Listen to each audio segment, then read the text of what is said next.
बेलपत्र, जरा ध्यान देना हो।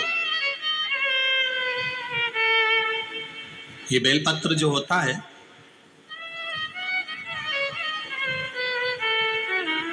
इस बेलपत्र पर कभी कभी आपने देखा होगा कि कई लोग बीच वाले पत्ते पर चंदन लगा देते हैं। ये जो बीच का पत्ता होता है, इस पर लोग चंदन लगा देते हैं। शिव महापुराण की कथा कहती है, अगर भूलवश भी अनायास आपके पास बेलपत्र भी नहीं है, शिव जी का चढ़ा हुआ बेलपत्र भी अगर आपने उठा लिया और उठाकर उस बीच वाले पत्ते पर एक चावल का दाना रखकर भी आप भगवान भोलेनाथ को समर्पित कर रहे हो, तो ये समझ लेना कि तुमने महीना, 2 महीना, 4 महीना, 6 महीना, 8 महीने में, हम तो हमेशा कहते आए हैं, आज फिर कर रहे हैं, 1 महीना पूरा हो जाए जल चढ़ाते, 2 महीना पूरा हो जाए जल चढ़ाते, 3 महीना पूरा हो जाए, 4 महीने पूरे हो गए, 6 महीने पूरे हो गए, या आपका साल भर पूरा हो गया, प्रयास करा करो, एक बीच वाले पत्ते पर एक चावल का दाना रखकर शिव जी को समर्पित करना। क्यों? जो तुमने पूर्व में जल चढ़ाया है, वो चावल का दाना अक्षय, उसको अक्षत माना जाता है, अक्षय माना जाता है। मतलब तुमने अभी तक जो जल समर्पित करा है वो कभी समाप्त नहीं हो सकता, उसका पुण्य तुम्हारे खाते में चले गया, अब तुम उसको किसी को भी प्रदान कर सकते।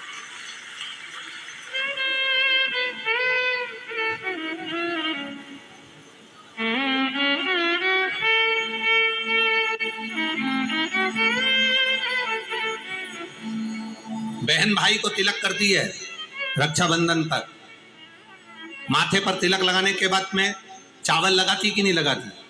बोलो, जम के बोलो जरा। लगाती है?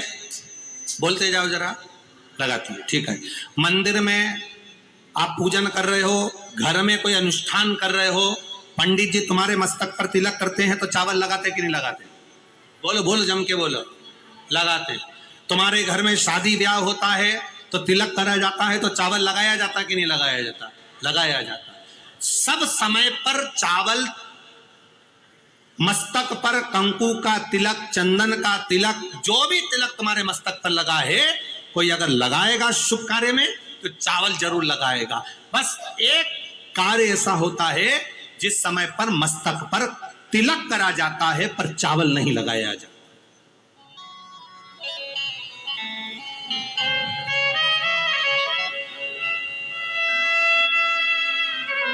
एक समय ऐसा होता है जिस समय तिलक करा जाता है पर चावल नहीं लगाया जाता।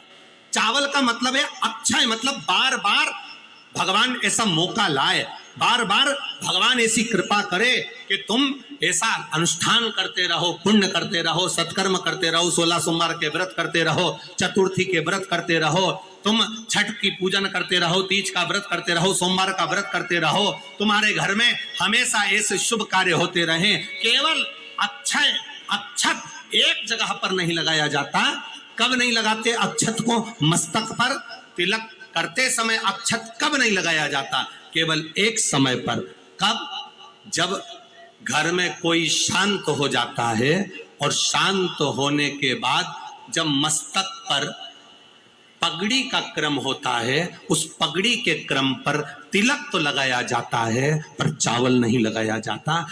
भगवान से प्रार्थना करते हैं ये बार बार मौका मत देना, जो हो गया उसको क्षमा, ऐसा मौका बार बार ना दीजिएगा। हाँ, पगड़ी पर से उठ गए, अच्छा काम करने के लिए मंदिर जा रहे हो, स्थान छोड़ने के बाद अब तिलक लगाओ और उसमें चावल ढेर सारा लगाओ, कोई मना नहीं। पर अक्षय, उस अक्षत की महत्वता को समझना कि उसको बारंबार प्राप्ति ना हो, ऐसे कार्य की प्राप्ति ना हो, अच्छे कार्य की प्राप्ति, श्रेष्ठ कार्य की प्राप्ति, शुभ कार्य की प्राप्ति। अगर मौका मिले तो एक बार भविष्य पुराण, और एक बार मौका मिले तो कुर्म पुराण, और एक बार मौका मिल जाए तो नंदी पुराण, ये 3 पुराणों का स्मरण करना, इसमें आपको अक्षत की महत्वता प्राप्त हो। भविष्य पुराण, कुर्म पुराण और नंदी पुराण, इन 3 पुराणों में आपको अक्षत की महत्वता प्राप्त होगी कि चावल की महत्वता क्या है। एक चावल का दाना जब अशोक सुंदरी वाली जगह पर चढ़ाया जाता है, एक चावल का दाना अशोक सुंदरी वाली जगह पर चढ़ाया जाता है। हम माताओं से हमेशा कहते हुए आए हैं, आज फिर निवेदन करेंगे, जिस माता के गर्भाशय में गांठ हो गई हो, जिस माता के गर्भाशय में गठान पड़ गई, एक पत्र आया है उसको भी ध्यान, इसका वर्णन बताते हैं।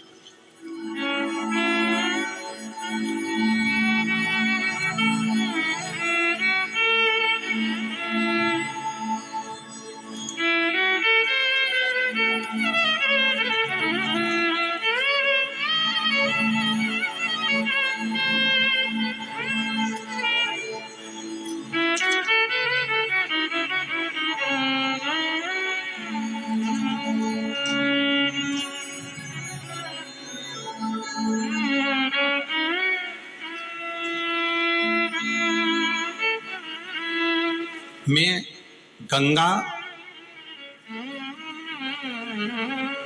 बरोसिया प्रीतनगर भोपाल से हूं। कहीं बैठी हो तो हाथ हिला सकती है। मैं गंगा बरोसिया प्रीतनगर भोपाल से हूं। एक चावल का दाना और एक लोटा जल, एक बेलपत्र का महत्व क्या है, इस पत्र को आप लोग टीवी चैनल के माध्यम से एलईडीओं पर भी पढ़ सकते हैं। हम जो पत्र पढ़ते हैं वो आप भी अपने आनंद के साथ उस पत्र को पढ़िए। मेरे पति को एक गांठ हो गई, उस गठान का ऑपरेशन डॉक्टर ने बोला, और गांठ इतनी विचित्र थी कि उठने बैठने में भी आफत कर रही थी। तब शिव जी पर एक चावल का दाना समर्पित करना, एक बेलपत्र समर्पित करना प्रारंभ करा। शिव जी पे चढ़ा हुआ जल पीना प्रारंभ करा। सीहोर गए, वहां से रुद्राक्ष लाए, उस रुद्राक्ष का जल शंकर भगवान को चढ़ाना प्रारंभ करा। जिन डॉक्टरों ने ऑपरेशन का कहा था, 22 दिन के बाद हम उनको चेक कराने के लिए गए तो गठान गल चुकी थी। एक चावल का दाना हमारे सुख का अनुभव करा दे। अगला वर्णन उन्होंने लिखा, गुरुजी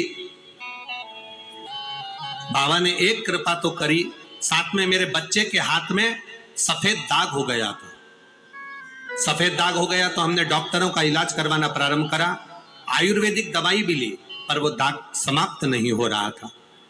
जब दाग समाप्त नहीं हो रहा था तब शंकर जी के मंदिर में जाकर समी के पत्ते का आपने जो प्रयोग बताया था वो करना प्रारंभ करा, और बाबा की कृपा से शिव जी का चढ़ा हुआ जल शरीर पर लगाना, और पूर्णिमा के दिन गाय जो अपने बछड़े को दूध पिलाती है उसका जो फेन बछड़े के मुंह पर आता है वो शरीर पर लगाना, और लगाकर उसको बैठना, उससे मेरे बच्चे के शरीर पर से सफेद दाग पूरा समाप्त हो गया। ये शिव तत्व, ये शंकर।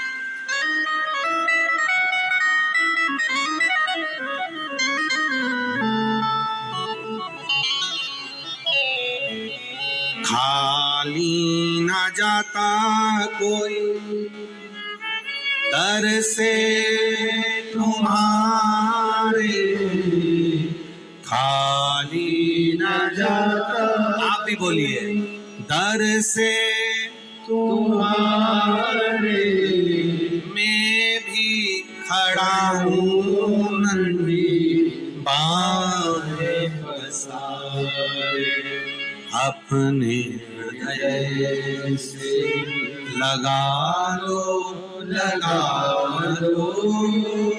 गिरा जा रहा हूँ, उठा लो भोले अपने दर से अब तो न टालो, गिरा जा रहा हूँ, उठा लो। एक अक्षत, एक चावल का दाना, गर्भाशय में गांठ हो गई, डॉक्टर को दिखाया, गर्भाशय में बच्चा दानी के अंतर्गत गांठ पड़ गई, गर्भाशय में गांठ पड़ गई, बड़ी तकलीफ की जिंदगी जी रही है। डॉक्टर कह रहे ऑपरेशन करवाओ, डॉक्टर कह रहे ऑपरेशन करवाना पड़ेगा। एक बार मेरे भोलेनाथ पर जल चढ़ाना प्रारंभ करो। एक चावल का दाना। अशोक सुंदरी की जगह मालूम है ना सबको? अरे बोलो, अशोक सुंदरी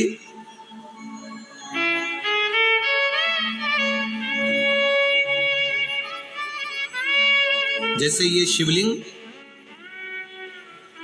ये जलाधारी गोल माता पार्वती जी का हस्त कमल, यहां से जो जल बहता है, इधर गणेश जी का सीधे हाथ पर स्थान, इधर कार्तिकेय जी का स्थान, बीच में मोटी सी एक लाइन होती है शिवलिंग के सामने, वो अशोक सुंदरी का स्थान। गर्भाशय में बच्चा दानी के अंतर्गत गांठ पड़ गई, गर्भाशय में गांठ पड़ गई, बड़ी तकलीफ की जिंदगी जी रही है, डॉक्टर कह रहे ऑपरेशन करवाओ, डॉक्टर कह रहे ऑपरेशन करवाना पड़ेगा। एक बार मेरे भोलेनाथ पर जल चढ़ाना प्रारंभ करो, एक चावल का दाना। अशोक सुंदरी की जगह मालूम है ना सबको? अरे बोलो, अशोक सुंदरी